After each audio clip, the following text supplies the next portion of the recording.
All right, so I finally got that out.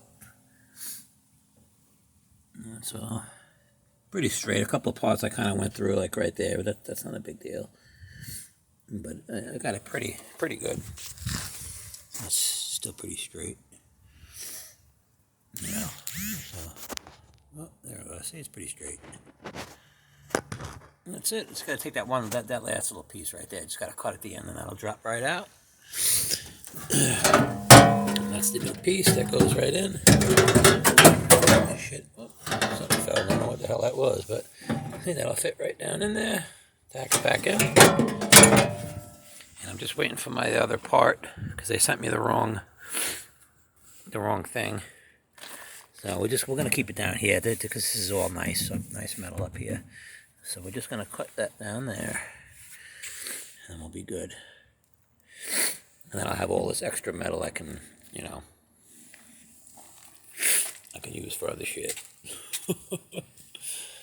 So, and I just finished welding this up. It's good enough for what I need it for. I mean, it's completely hidden.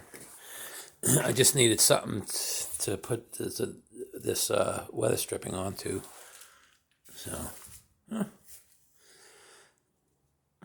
that's some more of that de-rust stuff. Still a little warm? No, not too bad.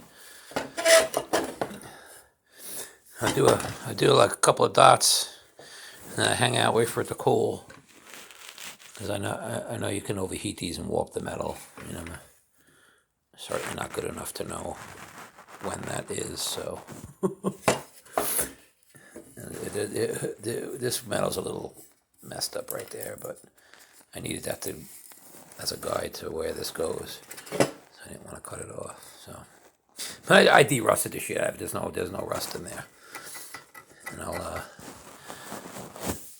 hit it with some undercoat, I guess, and that's it.